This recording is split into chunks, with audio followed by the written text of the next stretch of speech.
গাড়িটা আগে গেল, আগে একটা পয়েন্ট ওইদিকে যাচ্ছে, তখন এইটা কি পয়েন্ট হবে? Facing point. এবং ওই দিক থেকে গাড়ি আসছে, এটা ট্রেলিং পয়েন্ট হয়ে যাবে। যখন গাড়ি এখানে এলো, এটা কি হবে?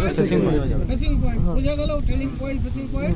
গাড়ি যখন সামনের থেকে পয়েন্টের উপরে আসছে ও ফেসিং পয়েন্ট, যখন নামে তখন ট্রেলিং লাগছে ও নেমে যাচ্ছে তখন ট্রেলিং পয়েন্ট। ঠিক আছে?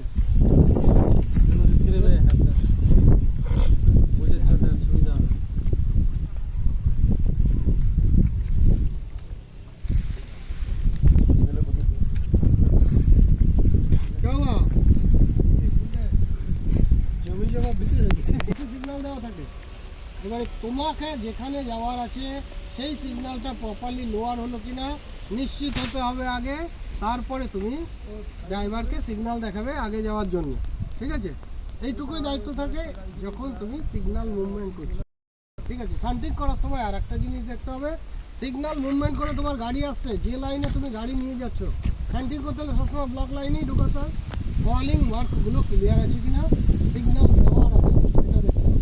সিগন্যাল মুভমেন্টে প্রথমে দেখলে কি যে সিগন্যালটা লোয়ার হলো, এটা তোমার জন্য হলো কিনা, যে সিগন্যালটা তোমার সিগন্যাল কিনা নিশ্চিত হওয়ার পরে আর দেখে নেবে যে লাইনে যাচ্ছে সেখানকার ফলিং ওয়ার্ক সব ক্লিয়ার আছে কিনা।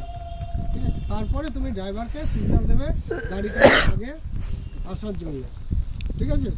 ক্লিয়ার হলো এই অবধি। এবার পয়েন্টের এই যে পয়েন্টে তুমি এই দুটা কাজ করবে, মেন কাজ তোমার এইটুকু। ঠিক আছে? ইন্টারলক পয়েন্ট হলো সিগন্যাল দেখতে হবে, প্লাস যে লাইনে যাচ্ছ সেই লাইনে ক্লিয়ারেন্স ফলিং ওয়ার্কের বাইরে গাড়ি আছে কিনা দেখো, তারপরে ড্রাইভারকে সিগন্যাল দাও। আর নন ইন্টারলক পয়েন্টের উপরে যখন তুমি কাজ করবে, গাড়ি সাইটিং যে কোনো কিছু, তোমাকে রুট সেট করতে হবে দেখে। যে লাইনে নিয়ে যাবে তোমাকে বলবে 5 নম্বর লাইনে যাবে, তাহলে 5 নম্বর লাইনে যাবে কোন রুট কোন দিকে সেট করতে হবে সেটা তোমাকে দেখে নিজে দেখে সেট করতে হবে। কারণ এখানে তুমি যে টেকনোলজির কোনো হেল্প পাচ্ছ না। কারণ কি সিগন্যাল লো করলে 5 নম্বর লাইন সেট না হলে 5 নম্বরে সিগন্যাল হবে না। এখানে তুমি 4 নম্বর লাইন সেট করো, করে ড্রাইভারকে ঝান্ডি দিয়ে দাও, ড্রাইভার চলে আসবে। তাহলে তোমাকে আগে 5 নম্বর লাইনটা সেট হলো কিনা ভালোভাবে দেখে নিতে হবে ম্যানুয়ালি। তারপরে ওকে ক্লাম্প আর প্যাডলক করবে, করার পরে ড্রাইভারকে হ্যান্ড সিগন্যাল দেখাবে, গ্রিন হ্যান্ড সিগন্যাল। আমার তোমার প্রপারলি ওই লাইনেই যাচ্ছে এবং ওই লাইনে প্রত্যেকটাতে সেট থাকবে এবং ক্লাম্প করে তালা লাগানো থাকবে। ঠিক আছে? এইটা দেখতে হবে স্ট্যান্ডিং করার সময়। নেক্সট এই পয়েন্টের সম্বন্ধে কিছু জানকারি দেখো। পয়েন্টের আগে যে পোর্শন থাকে রেল, দুটা রেল একদম আগে দেখো, দুটা রেল চলে গেছে, রেল লাইন একটা চলে গেছে আগে, ওইটাকে ওইখানে ওই রেলটাকে আমরা বলি রানিং রেল। ঠিক আছে? রানিং রেল, দুটা লাইন ওখানে চলে গেছে, কোনো রকম পয়েন্ট ক্রসিং কিছু নেই, ওটার নাম হচ্ছে রানিং রেল। এবারে রানিং রেল মনে করো এই পয়েন্টটা নেই, ছেড়ে দাও। রানিং রেল এই অবধি যে পয়েন্ট শুরু হলো এই অবধি রানিং রেল বলি। এবারে যেখান থেকে পয়েন্ট শুরু হলো সেইখান থেকে আরও এই দুপাশের রেলটা চলে গেছে আগের দিকে চলে আস্তে আস্তে আস্তে আস্তে দূরে সরে গেছে দুদিকে। এইখানে আসার পরে পয়েন্টের সামনে আসার পরে এই রেলটাকে আমরা বলি স্টক রেল। পয়েন্টের ভিতরে যে রেলটা দুদিকে থাকে ওটা হলো স্টক রেল। দুটা স্টক রেলের মধ্যে একটি পয়েন্টের সেট লাগানো হয়। এই যে দেখো দুটা পয়েন্ট, এই স্টক রেলের ভিতরে পয়েন্টের একটা সেট লাগানো হয়েছে। আর এই সেট প্রথমে একদম সরু, তারপরে আস্তে আস্তে আস্তে আস্তে আস্তে আস্তে মোটা হয়ে একদম পুরো মোটা আগে অবধি চলে গেছে। তো এই যে পাতলা পোর্শন দুটা, এই দুটাকে আমরা বলি টাংরেল বা সুইচ, টাংরেল কিংবা সুইচ। এই সেট একটা স্টক রেলের মধ্যে বসানো হয় এবং দুটা টাংরেলের মধ্যে বা সুইচের মধ্যে, দুটা টাংরেলের ভিতরে 3টা কানেকশান থাকে। 3টা জায়গাতে যে কানেকশান থাকে দুদিকে, এইগুলোকে বলা হয় স্ট্রেচার বার। ঠিক আছে? 1 2 3 দেখো 3টা লাগা আছে, 3টা স্ট্রেচার বার লাগা আছে। আর প্রথম স্ট্রেচার বার থেকে কানেক্টিং রড বার হয়, প্রথম স্ট্রেচার বার থেকে কানেক্টিং রড বার হয়, তার সঙ্গে পয়েন্ট চালানোর জন্য যে ব্যবস্থা হয় তাকে জয়েন করা হয়। এখানে কি করা হয়েছে দেখো, এটা হচ্ছে কানেক্টিং রড। ঠিক আছে? কানেক্টিং রড আগে গেল, একটা হ্যান্ড পয়েন্ট লাগিয়ে দিলাম এখানে, এটা হ্যান্ড পয়েন্ট, এখানে পয়েন্ট চালানোর ব্যবস্থা করে দিলাম এইখান থেকেই। তো এটা কি হলো হ্যান্ড পয়েন্ট, এইটাকেই আমি কেবিনে উঠিয়ে দিলাম তো লিভার পয়েন্ট, আর এইখানে মোটর লাগিয়ে দিলাম তো মোটর পয়েন্ট। তবে যখন মোটর লাগানো হয় তখন এই কানেক্টিং রড ছাড়া কিছু অক্সিলারি রড আরও লাগানো হয় এর সঙ্গে, মোটরের সঙ্গে অনেকগুলো একে সলিড করার জন্য অনেকগুলো রড লাগানো হয়, কিন্তু কানেক্টিং রডটা মেন ওটা থাকবেই, এই কানেক্টিং রড একটু থাকবেই মোটরের জন্য, এক্সট্রা আরও রড লাগানো হয়। ঠিক আছে, মেন চিজ যেটা আছে ওটা প্রত্যেকটা জায়গাতে সমানভাবে হয়, 3টা করে স্ট্রেচার বার থাকে, আর প্রথম স্ট্রেচার বার থেকে কানেক্টিং রড লাগানো থাকে পয়েন্টটা চালানোর জন্য। ঠিক আছে, এরপরে আসো যে সুইচ, যেটা পাতলা দুপাশে দেখেছো পাতলা করে দেওয়া হয়েছে, এই সুইচটা মোটামুটি কত দূর অবধি পাতলা থাকবে, এটা 6 স্লিপার অবধি এরকম পাতলা থাকবে, 6টা স্লিপার, এখান থেকে কোনো 1 2 3 4 5 6টা 6 স্লিপার যাওয়ার পরে ও পুরো মোটা হয়ে যাবে। ঠিক আছে, তো এই 6 স্লিপার অবধি কেন দিয়েছে, কারণ এটা আস্তে আস্তে আস্তে আস্তে পাতলা হতে হতে তারপরে মোটা হয়েছে। যদি 1-2 স্লিপারের ভিতরে এটা ফাঁকা হয়ে যেত তাহলে কি হতো, গাড়ি পুরা লোডটা উপরে এসে যেত আর ওটা ওখান থেকে ভেঙে যেত, যার জন্য 6টা স্লিপার অবধি একে সঙ্গে সঙ্গে লাগিয়ে পাশে পাশে একদম, এখানে মেনটেন্সটা অত ভালো নেই যার জন্য ফাঁকা হয়ে গেছে, এটা 6 স্লিপার অবধি একদম লাগা থাকবে, একে বলা হয় পয়েন্টের হাউজিং। ঠিক আছে, পয়েন্ট হাউজিং। আর এইখানে যে একদিকে ফাঁকা আর একদিকে জোড়া আছে, এই ফাঁকা দিকটাকে বলা হবে ওপেনিং, পয়েন্টের ওপেনিং। আর এইখানটা দেখো দুদিকেই একদম সামনে যে পোর্শনটা আছে, এই যে পোর্শনটা আছে এইটাকে বলা হয় টো, টো পয়েন্টের টো, এই ঠিক সামনের পোর্শন দুটোকে পয়েন্টের টো বলে। এরপরে দেখো এই রেলটা, এটাকে আমরা কি বলেছিলাম টাংরেল, টাংরেলটা কিছু দূর গিয়ে শেষ হয়ে গেছে, দুপাশে মানা করেছিলাম, লাইন থেকে বেরো, পাশে বাইরেটা চলে বেরো।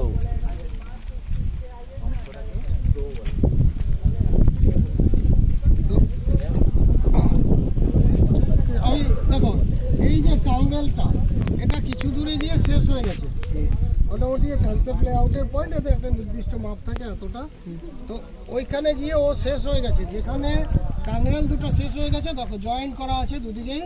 ঠিক আছে, তারপর থেকে আরও 2টা রেল ওর সঙ্গে টাংরেলের সঙ্গে জয়েন করে 2টা রেল নিয়ে যাওয়া হয়েছে, ওটা কিছু দূর গিয়ে 2টা রেল এইভাবে ভাগ হয়ে গেছে, দুদিকে ভাগ হয়ে গেছে এইভাবে, যে টাংরেলের পর থেকে যে রেল দুটো শুরু হয়েছে আর ওইখানে গিয়ে দুদিকে ভাগ হয়ে গেছে, এই জায়গাটাকে বলা হয় উইং রেল। এই যে ভাগ হয়ে এইভাবে যে এসছে এটাকে বলা হয় উইং রেল। সে ওপাশ থেকে দেখো ঠিক 2টা এসে একসঙ্গে মিশে গেছে, 2টা এসে ভি এর আকৃতি একসঙ্গে মিশে গেছে, ওকে বলা হয় ভি রেল। ঠিক আছে, ওই জায়গাটাকে বলা হয় ভি রেল। আমি দেখো ভি রেল আর উইং রেল এর মাঝে দুদিকেই গ্যাপ আছে, এদিকেও একটা গ্যাপ এদিকেও একটা গ্যাপ, যখন দুদিকেই গ্যাপ আছে তখন যদি ওইখান থেকে রেলের চাকা যাওয়ার সময় সোজা চলে যাবে, সরে যায়, ঠিক আছে, রেলের চাকা থেকে দুদিকে তো আটকে রাখে, তো ওইখানে ফাঁকা আছে, ফাঁকাতে আসলে সরে যেতে পারে, সরে গেলে টোয়ের উপর চেপে যাবে, সেই যাতে না চাপে দুপাশে 2টা সাপোর্ট দেওয়া আছে। দেখো এ পাশের চাকাটাকে ঠিক পজিশনে রাখবে, তাহলে ও পাশের চাকাটা সরতে পারবে না, ও ফাঁকা জায়গাটা আরামসে পার করে যাবে। এই পাশের যে রেলটি লাগা আছে এর কি নাম, চেক রেল। ঠিক আছে, গার্ড রেল বা চেক রেল, দুদিকে 2টা চেক রেল আছে। এবারে ওই যে পুরো জায়গাটা উইং রেল, ভি রেল আর গার্ড রেল, এখানে দেখো ক্রসিং এর সৃষ্টি করে একটা এক্স এর মতো ক্রসিং সৃষ্টি হয়েছে, ওই জায়গাটাকে বলে ক্রসিং। এটা হলো পয়েন্ট আর ওটা হলো ক্রসিং, দুটো মিলিয়ে বলা হয় পয়েন্ট অ্যান্ড ক্রসিং। ঠিক আছে, রেলের মেন কাজ হচ্ছে এখানে, মেন জিনিস হচ্ছে এখানে। আর তোমার ডেজিগনেশন হয় মেজারমেন্টটা আমাদের যারা ডিটিআই আছে বা স্টেশন ম্যানেজার আছে ওদেরকে জানতে হয় যে কোনটার কত। এই যে 95 থেকে 115 mm এই গ্যাপটা থাকবে, এটা মনে করো কখনো কখনো অনেকটা বেশি হবে, তো তখন কি হয়, এরা একটা পয়েন্ট অ্যান্ড ক্রসিংয়ের জয়েন্ট ইন্সপেকশন হয় প্রত্যেক 3 মাস বাদে বাদে পয়েন্ট ক্রসিংয়ে জয়েন্ট ইন্সপেকশন হয়, পিডাব্লিউআই আসে, এসআই আসে। আসার পরে ওরা এই পয়েন্টটাকে সব কিছু চেক করে, খাতা আছে একটা, খাতাতে লেখালেখি করে, ঠিক আছে, লিখে যায় কোনো রকম খারাপ কিছু থাকলে। এই যে ভাঙা চিপ টপ কন্ডিশনে আছে, এটাও মেজার করে, এটা মাপে কতটা গর্ত আছে, কতটা এদিকে কতটা জায়গা দিয়ে আছে, কতটা ডিপ আছে, এটা মাপার পরে এটা খাতায় লেখে। আর তারপরে কি করে, এটা যেহেতু পিডাব্লিউএর ইঞ্জিনিয়ারিং ডিপার্টমেন্টের, উনি আবার নিজে রিমার্কস লিখে সাইন করে দেয়। আর উনি করে কিংবা ওনার উপরে যারা আছে করে যে এটা পারমিটেড লিমিট, আর না হলে যদি পারমিটেড লিমিটে না থাকে একে চেঞ্জ করে অন্য লাগাতে হবে, ঠিক আছে। এই যে ভাঙা কন্ডিশন থাকে, একে চিপ টপ বলে, হ্যাঁ, ভেঙে গেছে এটা। তো প্রত্যেকটা জিনিসকে ওরা দেখে, দেখার পরে তারপরে এই পয়েন্টের ক্রস জয়েন্ট ইন্সপেকশন হয় এবং ওকে কমপ্লাই করতে হয় খারাপ কিছু থাকলে। দেখো এই পয়েন্ট আর ক্রসিং এটা যেহেতু ইয়ার্ডে আছে, ইয়ার্ডের জন্য কিছুটা ছাড় আছে পয়েন্ট ক্রসিংয়ে, মানে অত হাই মেনটেন্স না হলেও চলবে। কিন্তু যেগুলো স্টেশনের পয়েন্ট আছে, মেন লাইনে আছে, পয়েন্টগুলোকে মানে এমনভাবে এদেরকে মেনটেন্স করতে হয় যেমন একটা 4-5 বছরের বাচ্চা ইঞ্জিনে বসে আমাদের অনুভব করতে হয় যে গাড়িটা যে যাচ্ছে এটা রেল লাইনটা এখানটা কেমন আছে। তো ওই গাড়ির যার ল্যাটারাল প্লে যেগুলো হয় ওইগুলো দেখে বুঝতে হয় রেল লাইনটা মানে এর পরিস্থিতিটা কি আছে, ঠিক আছে। তখন ওরা রিপোর্ট করে, ওইখানে এসে তখন মাপা হয়, দেখা যায় যে লেভেল যে আছে ঠিক আছে কিনা, লেভেলিং ঠিক করতে হয়। এইদিকে প্যাকিং দিয়ে দিল তো এটা একটু উঠে গেল, এইভাবে করে ঠিক করা হয়, ঠিক আছে। এগুলো পয়েন্ট ক্রসিংয়ের মেনটেন্স খুব হাই মেনটেন্স দরকার হয় সবসময়। স্যার ওগুলো সব ইঞ্জিনিয়ারিং ডিপার্টমেন্ট করে? এটা সব ওদের দায়িত্ব হচ্ছে ইঞ্জিনিয়ারিং ডিপার্টমেন্টের। আর এসএনটি এর সঙ্গে যেহেতু ইন্টারলক পয়েন্ট যদি হয় তো এসএনটির ব্যাপার থাকে, এসএনটি ডিপার্টমেন্ট, সিগন্যাল ডিপার্টমেন্টের এসআই আসে, আসার পরে ওরাও ওই সঙ্গে জয়েন্ট ইন্সপেকশন করে এবং ওদের যে ইরিগুলিটিসগুলো আসবে সেগুলো ওরা কমপ্লাই করবে। খাতা একটা স্টেশনে রাখা থাকে, joint inspection of point and crossing every 3 month joint inspection হয় প্রত্যেকটা স্টেশনে, বছরে 4 বার, ঠিক আছে। তাহলে এতটা গুরুত্ব দেওয়া হয় পয়েন্টে। আর এই পয়েন্টের উপর থেকে আমরা যখন কাজ করি তখন আমাদেরও 100% এটার উপরে গুরুত্ব দিয়ে কাজ করতে হবে। কখনোই কোনো মেন মনে রাখার বিষয় হলো যে নন ইন্টারলক পয়েন্টের উপর থেকে কখনোই বিনা ক্লাম্প আর প্যাডলক করে না করে গাড়ি চালাবো। পয়েন্টকে সিকিউর করতে হবে ক্লাম্প প্যাডলক করে, তারপরেই ওখান থেকে গাড়ি চালাবো। যদি সিগনালে যায় সেক্ষেত্রে তোমার একটু রেসপন্সিবিলিটি কম থাকে, সেক্ষেত্রেও দুটো বিষয়ের উপর নজর রাখতেই হবে। সিগন্যালটা যে লোয়ার হলো সেটা তোমারই সিগন্যাল লোয়ার হয়েছে কিনা, এবং যে লাইনে তুমি গাড়ি নিয়ে ঢুকবে সেই লাইনে ফলিং মার্ক ক্লিয়ার আছে কিনা, এই দুটো বিষয়ের উপরে শান্টিংয়ের সময় সবসময় খেয়াল রাখতে হবে। এটাই হলো সেফ শান্টিং। আর কিছু বিষয় আছে যেগুলো প্র্যাকটিক্যালি ওখানে পড়ানো হবে, কোথায় দাঁড়াবে, কীভাবে করে কাজ করবে।